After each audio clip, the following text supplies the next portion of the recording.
Legislative assembly speaker Kodela Sivaprasad గారు.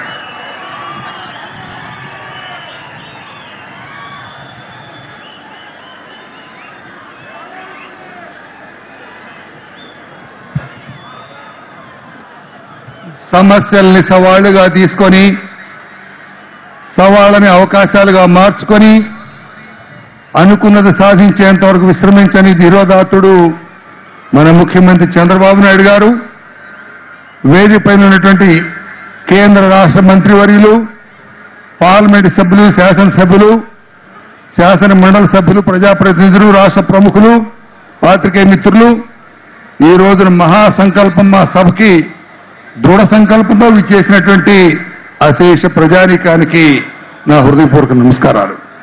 ముందుగా 1 సంవత్సర కాలం విజయవంతంగా ఒక ఆశ, ఒక నమ్మకం కలిగించినటువంటి పరిపాలన దక్షుడు చంద్రబాబు గారికి ఈ సంవత్సర కాల పరిపాలన పూర్తి చేసిన సందర్భంలో ప్రభుత్వ పెద్దలకి నా శుభాకాంక్షలు తెలియజేస్తున్నాను. 1 సంవత్సర కాలం అంటే ఒక ప్రభుత్వానికి కానీ, ఒక నేతకు కానీ, ముఖ్యంగా 10 సంవత్సరాలు వేరే పార్టీ అధికారం చేసిన తర్వాత, వ్యవస్థను భ్రష్టు పట్టించిన తర్వాత సాధించాల్సింది చాలా కష్టం. అయినప్పటికీ కూడా ఈ సంవత్సర కాలంలో నిరంతర విద్యుత్ కలిగిన రాష్ట్రంగా, రైతాంగానికి, ఆడబిడ్డలకి రుణమాఫీలకి శ్రీకారం చుట్టినటువంటి ముఖ్యమంత్రిగా అనేక సంక్షేమ అభివృద్ధి కార్యక్రమాలు చేసి మన రాష్ట్రానికి, మన ప్రభుత్వానికి విశ్వసనీయతను పెంచి దేశంలోనే కాదు విదేశాల్లో కూడా పెట్టుబడులను ఆకర్షించి భవిష్యత్తుని బంగారు బాట వైపు నడుపుతున్నటువంటి సందర్భంగా మనకు ఒక నమ్మకం వచ్చింది.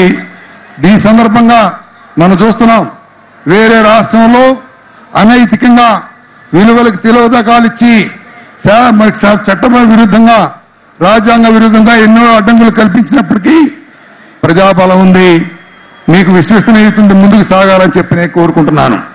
దీనికి ఈ మహాసంకల్పానికి 5 కోట్ల ఆంధ్రులే కాదు, దేశంలో విదేశాల్లో ఉన్నటువంటి 2 కోట్ల ప్రవాసాంధ్రులు కూడా మద్దతు ఇచ్చి ఒక్కొక్కరు ఒక ఇటుకరాయి త్యాగం చేసి ఈ యొక్క కార్యక్రమానికి కూలీలుగా పనిచేయడానికి సిద్ధంగా ఉన్నారని చెప్పి మనం చేస్తున్నాను.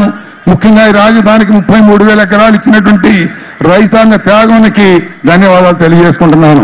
ఈ క్రమంలో ముఖ్యమంత్రి గారు, ప్రభుత్వ పెద్దలు మీకు ఒక పక్కన దుర్గమ్మ తల్లి ఆశీస్సులు, ఇంకో పక్కన కృష్ణమ్మ ఆశీస్సులు, ఇంకో పక్కన అమరేశ్వర స్వామి ఆశీస్సులు, వెంకన్న ఆశీస్సులు ఉన్నాయి.